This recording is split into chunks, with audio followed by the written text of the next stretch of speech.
Assalamualaikum warahmatullahi wabarakatuh. Perkenalkan, nama saya Asrul Reza Saputra dengan NIM 18720501005. Saya dari Prodi Pendidikan Ekonomi Kaspi. Di sini saya akan membuat video presentasi dari mata kuliah strategi pembelajaran guna untuk memenuhi proyek UAS pada mata kuliah strategi pembelajaran. Nah, di sini saya akan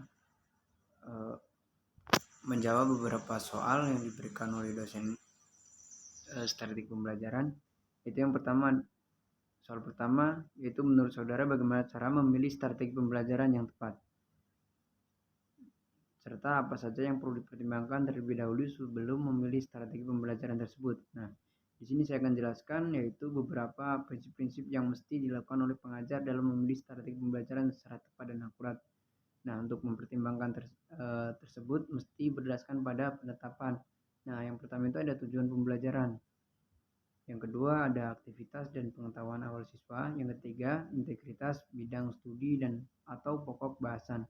Yang keempat alokasi waktu dan sarana penunjang siswa.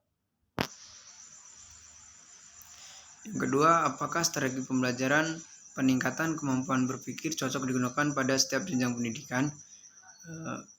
Di sini menurut saya bisa, karena strategi pembelajaran peningkatan kemampuan berpikir menuntut siswa untuk aktif dalam pembelajaran, sehingga pengetahuan yang diperoleh dapat diserap dan dengan baik. Penerapan strategi pembelajaran ini meningkatkan kemampuan berpikir dalam pembelajaran, juga meningkatkan kemampuan hasil belajar siswa dalam aspek pemahaman secara signifikan semua mata pelajaran. Dan untuk yang ketiga yaitu apa yang akan saudara lakukan ketika strategi yang saudara terapkan ternyata tidak dapat membangkitkan motivasi siswa dalam belajar sehingga berdampak pada nilai akhir siswa.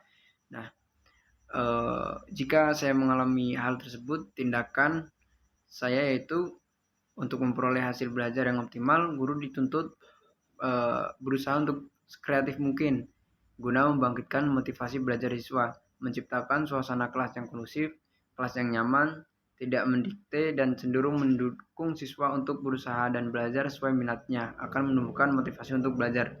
Nah, apabila siswa ini belajar di suatu kelas yang menghargai dan menghormati mereka dan tidak hanya memandang kemampuan akademis mereka, maka mereka cenderung terdorong untuk terus mengikuti proses belajarnya. Nah, gunakan metode dan kegiatan yang beragam.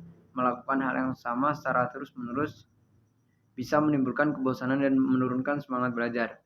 Nah, siswa yang bosan cenderung akan mengganggu proses belajar. Variasi akan membuat siswa tetap konsentrasi dan termotivasi. Yang keempat, itu ada jelaskanlah makna pembelajaran dengan menggunakan strategi pembelajaran indukatif dan dedukatif. Dan bagaimana cara implementasinya. Nah, untuk strategi pembelajaran induktif itu adalah sebuah pembelajaran yang bersifat langsung tapi sangat efektif untuk membantu siswa mengembangkan